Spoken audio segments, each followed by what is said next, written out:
insertion or ang program, 25% po yun. Opo. Para po kanino raw?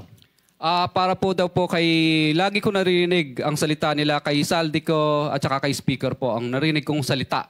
Ang parte ni Kong Roman Romulo sa flood control projects noong 2022, number 28. Pagdating ng 2025, si District Engineer Aristotle Ramos ang sumunod na nagpakilala na bagman ni Kong Roman Romulo kung saan 30% ang kanyang hiningi ay para kay Kong Roman Romulo. Sinabihan ko kay D.E. Ramos na masyado namang mataas, ngunit sinabi niya na walang magagawa dito dahil pondo ito galing sa unprogrammed funds at insertion galing sa taas. Sa ilang pagkakataon, ang mga politiko na personal na inabutan ng halaga ayon sa hinihingi nilang porsyento mula sa proyekto. Ang pagbabayad na ito ay hindi naman kagustuhan kundi isang hakbang na ginawa namin dahil sa matinding panggigipit.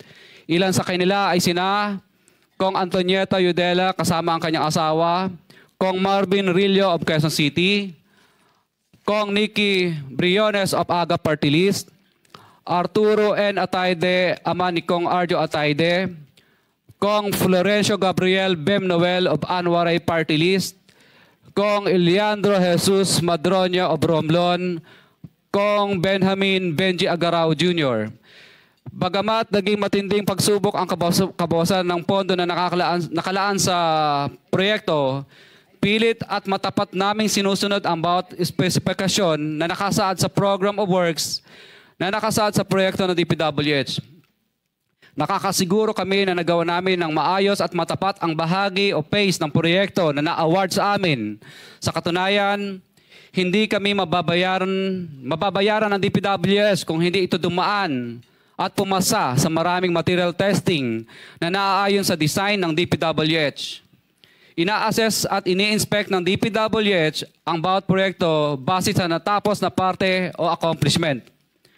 Napilitan kami na i-absorb ang kabawasan na ito na nagdudulot ng maliit na kita o pagkalugi sa ilang projects. Para makabawi, dinadamihan na lang namin ang partisipasyon sa mga projects. Taliwas sa mga lumalabas na may mga impormasyon sa publiko, hindi kailanman kami gumawa ng ghost projects. At masugid kami nag-i-inspect sa lahat ng aming mga natapos na projects. Handa po kaming tumistigo ng walang pilit at kusang loob bilang state witness at sabihin ang lahat ng nangyayaring katiwalaan ng Kamara, DPWH at iba pang mga kawani ng gobyerno upang gawin ang tama. Kami ay lubos na humihingi ng tulong sa Senate Blue Ribbon Committee na pinamumunuan ng buting Chairman Senator Dante Marcoleta at kay President Bongbong Marcos para sa proteksyon at seguridad ng aming pamilya. Ang salaysay na ito ay kusang loob naming ginawa at walang sino mang pumilit na gawin ito. Sa katotohanan ng lahat ay nilagdaan namin ang salaysay na ito ng kusang loob at walang pumipilit. Sign, Pacifico of Vizcaya, nagsasalaysay. Notaryado po. For the record, this sworn statement was notarized by a certain Attorney Reynaldo F. Segubiense, PTR number 246726, January 4, 2024. Hanggang ang MCLE ay 2025. This was notarized on September 6, 2025. Mr. Chair. Mr. Pacifico Vizcaya and Cesaria Rowena Vizcaya, meron pong pirma sa inyong respective na pangalan. Ito po ba'y pirma ninyo? For the record lang. Yes po, Chair. Thank you. Mr. Chair, can we ask a copy? Every member of this committee? Yes, we will do that. Pase-xerox po natin ito para lahat po ng miyembro ay bigyan na kita ng kopya kagad. At saka meron akong mga ilang pa rito. Si Senator Jinggoy, Senator Rapi, isa na lang ang natira kaya pase-xerox natin ito. Bigay mo na lang sa kuya mo. Kuya mo naman si Senator Rapi. Ikaw na lang. Mag-share na muna kayo. So, sino po ang gustong magtanong habang base po dito sa sinumpang salaysay na ito, sino po yung gustong magtanong sa kanilang dalawa? Mr. Chair. Senator Erwin. Una ko pong tagatanungan dito po kay Ginoong Pacifico Diskaya. Nabanggit niyo itong mga pangalan po ng mga congressman. Sila po ba mismo? Mukhang dalawa lang po yung binanggit niyo na personal ninyong inabot yung pera. Itong mga napakadaming pangalan na binabot ninyo, paano po ibinibigay yung parte nila, yung komisyon na sinasabi niyo 25%, 30%? Sino po? May tao po ba? May bagman po ba? Kadalasan po, ako po ang nagbibigay o minsan po may inuutusan po ako, nagtatawagan lang po kami para sa hinihingi.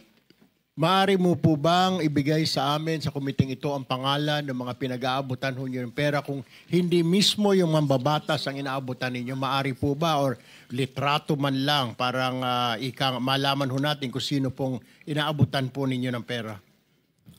Kay Terence Calatrava po, nag-usap po kami nito sa kanyang condo po sa Makati. Tapos ang inuutusan na lang po niya na kumuha po ay si Diane Tan.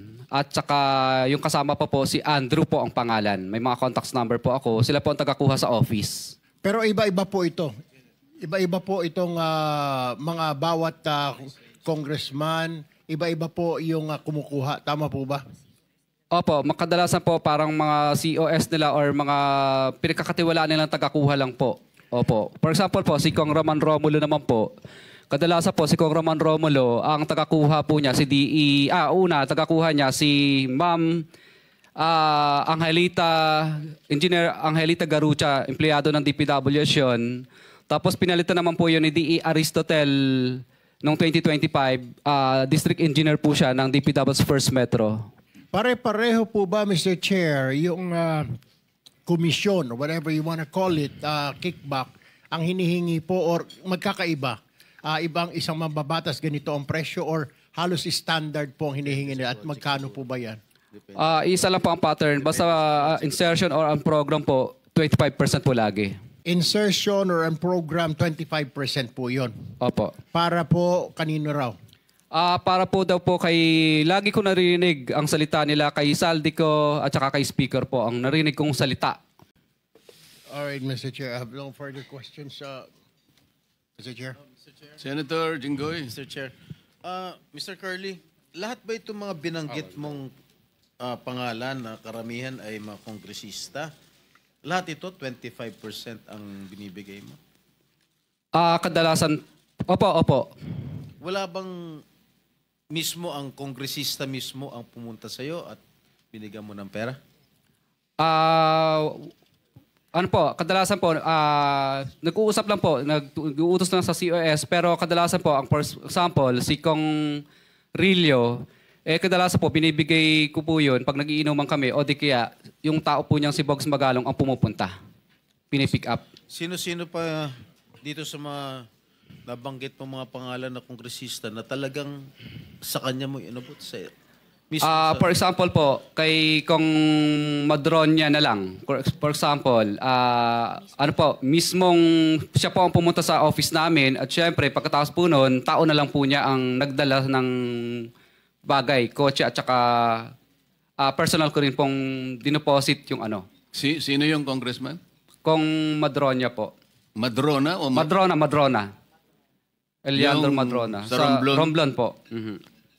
For example, okay. For example po, ito na lang, si Kong Marcelino Teodoro ng Marikina.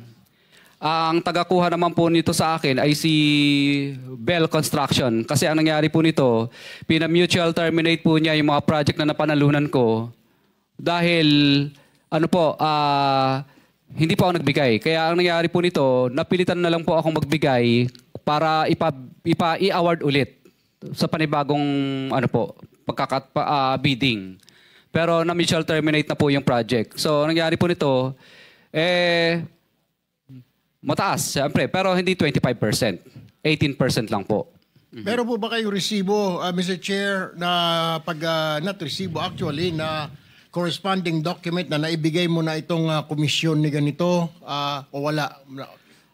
Wala po resibo kasi hindi naman po sila paperless, paper trail. No paper trail po lahat ng transaction pero meron po kaming voucher. Ang voucher po namin, ledger po pala. Ledger, based on ano po? Ano bang sinabi ko sa ano? Dala mo yung ledger mo? Dala mo yung ledger? Na nililista mo hindi kung po. binibigay mo? Hindi po. Ledger lang po yan sa office namin. Pero siyempre po, pag pinapirma po namin sila, hindi sila pipirma doon. Kumbaga, para matandaan lang po namin na nung panahon na to at araw na to, nagbigay kami ng ganitong halaga.